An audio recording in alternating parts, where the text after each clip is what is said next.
I'm going to show you 2 ways to carve Lego hips. So it starts out like this and it should end up like this. So you see how there's a gap in here, but there is not in this one. This will allow your legs to move up and down without scratching up the decal. This first method uses the Citadel Mouldline remover. I'll link this in the description. This will be the easiest method if you're a beginner. We'll start by removing the legs from the hips, just like this. You might have to twist it a little bit, and then you'll just take your Citadel knife. Technically, it's not called a knife, it's a mold line remover, but I'll be calling that a knife for the rest of the video. And then you'll just have to scrape in here. So you're just scraping away just like this.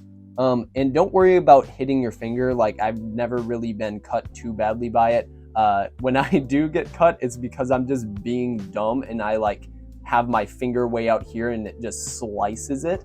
But if you have it really close, you're gonna not have any problems. So you're gonna do it on each side for a while, and you can use this side of the knife too. It really depends on what your style is and what your preference is. I usually like to do it over the trash can because it's not as messy that way. You'll get like a little bit on your hands and hopefully most of it lands in the trash can, but sometimes it doesn't. That's okay. You can just vacuum it up later. We're making a little bit of progress right now. You can barely see it in this lighting. There we go. This is the slowest method, but it is the simplest method. So once again, if you're a beginner, I would recommend starting out like this because this is the best way to just get started with it. We'll actually be using the Citadel tool for the second part of this video as well.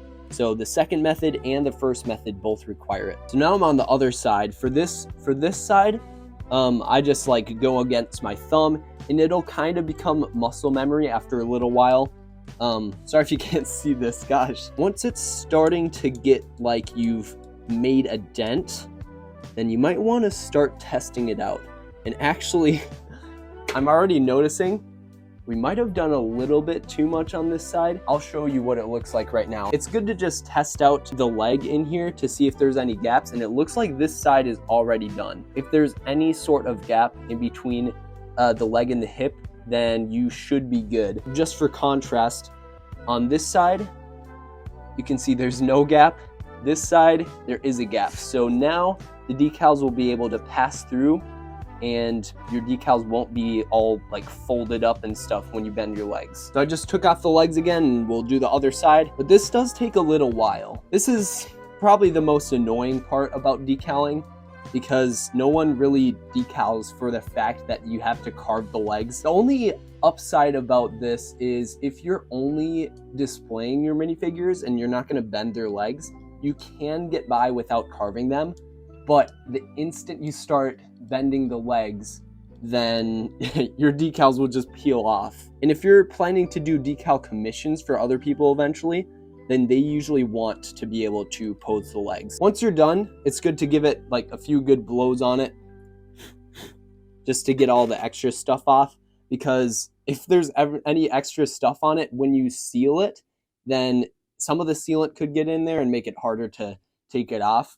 And then it could scrape up the legs a little bit, but I don't know. That's just maybe me being paranoid. Now let's snap on the legs and see how good of a job we did or how bad of a job we did. All right, this looks like the decals can pass through. This is a little uneven, just aesthetically not as pleasing as, you know, this one, for example. This is a lot better, or even maybe eventually you'll get to this point where these ones look really clean. Look at that, just a perfectly even gap right there. Oh, that's so beautiful. The second method will use the Citadel knife that we used before, and also this nail drill. I found this one on Amazon as well, so I'll link it in the description. But basically you just plug it in to whatever USB port, and then you just start drilling. So if you open this up, you can see there's all the different bit sizes. We'll be using this one right here. And as for like the sandpaper, these ones are the least fine grit, and this is the most fine grit. So I like to use these ones since they just do a faster job. At least I'm pretty sure they do. We'll just use this one for now. You can see that I've used these quite a bit because they have a lot of white on them. We're not going to put it all the way on. We're not going to slip it all the way on. We're only going to slip it halfway onto here, because if you slip it all the way on, there's going to be no room to put it inside the hip, just as long as it reaches all the way inside the hip. So we're going to take off the other leg, of course, just like we did last time, and then we're going to put this onto this part of the nail drill. Here, I'm gonna take this off so I don't damage it, and then I'll put it back on. And then we'll slide the bit on like this. This is really messy, so I almost forgot to put down some of these because I just like to take some paper towels and just spread them around just so nothing gets in places that I don't want it to go, because this really, like, it's literally a nail drill. It's gonna like send things flying around. I also like to wear a mask as well, because this way you aren't inhaling any fumes or whatever, not fumes, but like the debris and stuff, because it is very fine, so you don't want to breathe it in, obviously. So now we're gonna turn it on. Make sure you're holding onto it while you turn it on, by the way, and we're gonna take it to the left from here, or maybe you're holding it this way and then it would be to the right, because I like to sand away from myself and it's rotating like this, and it'll send things flying this way. Actually, I'd recommend starting at a lower speed if you're just starting, so we'll lower the speed a little bit. We'll lower it all the way down because that's going to be the easiest when starting. You just got to put it right in here, slowly but surely, and it looks like I'm going the wrong way. Here, let me switch this up. We're going to go this way. There we go. Now it's sanding away from me. So we'll go like this. And there we go. You can hear it sanding. And oh yeah, if you press down too far, it's just going to stop pretty much. So you got to give it a little bit of leeway. So you can see I'm sanding on, here, let's hold it this way actually. I like to sand on the left side of the hip a little bit, and then on the right side of the hip, and just kind of go both ways.